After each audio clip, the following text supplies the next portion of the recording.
Hello everyone, welcome back to our channel. ನಾವೆಲ್ಲರೂ ಒಂದು small picnic plan ಮಾಡಿಕೊಂಡು Cubbon ಪಾರ್ಕಿಗೆ ಬಂದಿದ್ದೀವಿ. ಒಂದು ಕಡೆ ಜಾಗ ಹುಡುಕೊಂಡು ಎಲ್ಲ ಸೆಟ್ ಮಾಡ್ಕೊಂಡು ಕೂತ್ಕೊಂಡ್ವಿ.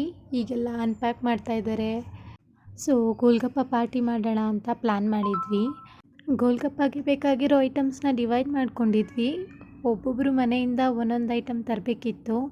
ಸೊ ಅದೇ ಪ್ರಕಾರ ನಾನು ಪೂರಿ ಪ್ಯಾಕೆಟ್ ತೊಗೊಂಡು ಬಂದಿದ್ದೆ. ರಶ್ಮಿ ಅವ್ರ ಮನೆಯಿಂದ ಪಾನಿ ಮಾಡಿಸ್ಕೊಂಡು ತಂದಿದ್ರು 2 ಬಾಟಲ್ಲು. ಮೇಘ ಅವ್ರ ಮನೆಯಿಂದ ಆಲೂಗೆಡ್ಡೆ ಸ್ಟಫಿಂಗ್ ಮಾಡಿಕೊಂಡು 2 ಬಾಕ್ಸಲ್ಲಿ ತಂದಿದ್ರು. ಅದ್ರ ಜೊತೆಗೆ ಮೇಘ ಫ್ಯಾಂಟಾ ಬಾಟಲ್ಲು ಮತ್ತು ಚಿಪ್ಸ್ ಕೂಡ ತಂದಿದ್ರು. ಐಟಮ್ಸ್ನೆಲ್ಲ ಒಂದೊಂದೇ ತೆಗೆದು ನೀಟಾಗಿ ಸೆಟ್ ಮಾಡ್ಕೊಂಡ್ವಿ. ರಶ್ಮಿ ಸ್ಕೆಚ್ ಬುಕ್ಕು ಮತ್ತು ಕ್ರಯಾನ್ಸು ತಂದಿದ್ರು ನನಗೆ ಡ್ರಾಯಿಂಗ್ ಮಾಡೋದಕ್ಕೆ ಅಂತ. ಕಿರಣ್ ಅವರು ಪೂರಿಗೆ ಎಲ್ಲ ಸ್ಟಫ್ ಮಾಡಿ ಸರ್ವ್ ಮಾಡ್ತಾಯಿದ್ರು ಒಬ್ರೊಬ್ರಿಗೇ. ನಾವೆಲ್ಲ ಎತ್ಕೊಂಡು ತಿಂತಾನೇ ಇದ್ವಿ. ಅವ್ರು ಸ್ಟಫ್ ಮಾಡ್ತಾನೇ ಇದ್ದರು. ವೆದರು ಚಿಲ್ಲಾಗಿತ್ತು. ಪಾನಿಪುರಿ ಟೇಸ್ಟಿಯಾಗಿತ್ತು. ಮೇಘ ಅವ್ರಿಗೆ ತಿಂದುಬಿಟ್ಟು ಟೇಸ್ಟ್ ಹೆಂಗಿದೆ ಹೇಳಿ ಮೇಘ ಅಂತ ಅಂದರೆ ಅವರು ತಿಂದುಬಿಟ್ಟು ಲೊಟ್ಟೆ ಮಾಮ ಅಂತ ಹೇಳ್ತಾ ಇದ್ದಾರೆ ಎಲ್ಲರಿಗೂ. ಆಮೇಲೆ ರಶ್ಮಿ ಫ್ಯಾಂಟಾ ಪೂರಿ ಟ್ರೈ ಮಾಡ್ತಾಯಿದ್ರು. ಆಲೂಗೆಡ್ಡೆ ಸ್ಟಫಿಂಗ್ ಹಾಕ್ಕೊಂಡು ಫ್ಯಾಂಟಾ ಹಾಕ್ಕೊಂಡು ಪೂರಿ ತಿಂತಾಯಿದ್ರು. ಸೊ ಚೆನ್ನಾಗಿದೆ ಅಂತ ಏನೋ ಹೇಳಿದ್ರು ಹೇಗಿದೆ ಅಂತ ಕೇಳಿದ್ದಕ್ಕೆ. ಆಮೇಲೆ ನಾವೆಲ್ಲ ಕಿರಣ್ಗೆ ಹೇಳ್ತಾಯಿದ್ವಿ ನೀವು ತಿನ್ನಿ ಅಂತ. ಅವನು ಬೇಡ ಅಂತ ಹೇಳ್ತಾ ಇದ್ದ. ತಿಂದಿದ್ದೆಲ್ಲ ಆಯಿತು. ಆಮೇಲೆ ಮೇಘ ಮತ್ತು ರಶ್ಮಿ ಡ್ರಾಯಿಂಗ್ ಮಾಡ್ತಾಯಿದ್ರು. ನಾನು ರಶ್ಮಿಗೆ ಒಂದು ಪಿಕ್ಚರ್ ಹುಡ್ಕೊಟ್ಟಿದ್ದೆ, ಔಟ್ಲೈನ್ ಡ್ರಾ ಮಾಡಿಕೊಡಿ ನಾನು ಪೇಂಟ್ ಮಾಡ್ತೀನಿ ಅಂತ. ಸೊ ಅವ್ರು ನನಗೆ ಡ್ರಾ ಮಾಡಿಕೊಡ್ತಾಯಿದ್ರು.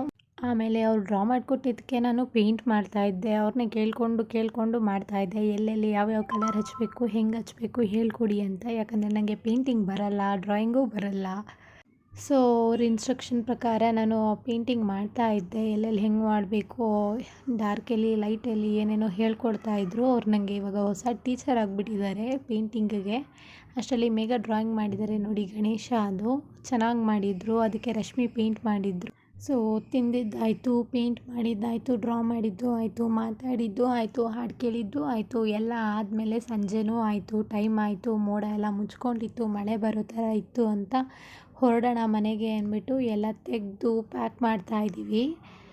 ಪ್ಯಾಕ್ ಆದಮೇಲೆ ಕಸ ಎಲ್ಲ ಡಸ್ಟ್ಬಿನ್ಗೆ ಹಾಕಿ ಹೊರಗೆ ಬಂದ್ವಿ. ಹೊರಗಡೆ ಬಿಸಿ ಜೋಳ ಮಾಡ್ತಾಯಿದ್ರು. ಸೊ ಜೋಳ ತಿನ್ನೋಣ ಅಂತ ಹೋದ್ವಿ. ಜೋಳನ ಕೆಂಡದಲ್ಲಿ ಚೆನ್ನಾಗಿ ಸುಟ್ಬಿಟ್ಟು ಅದಕ್ಕೆ ಅವ್ರ ಮನೇಲೇ ಮಾಡಿರೋ ಅಂಥ ಗ್ರೀನ್ ಕಲರ್ ಚಟ್ನಿ ಹಾಕ್ಬಿಟ್ಟು ಕೊಟ್ಟರು. ತುಂಬ ಟೇಸ್ಟಿಯಾಗಿತ್ತು ವೆದರಿಗೆ. ಖಾರ ಬಿಸಿ ಜೋಳನ ತಿಂದ್ಕೊಂಡು ಅವತ್ತಿನ ದಿನಾನ ಎಂಡ್ ಮಾಡಿದ್ವಿ.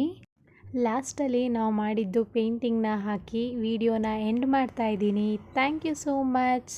ಮತ್ತು ನೆಕ್ಸ್ಟ್ ವಿಡಿಯೋದಲ್ಲಿ ಸಿಗೋಣ. ಬಾಯ್.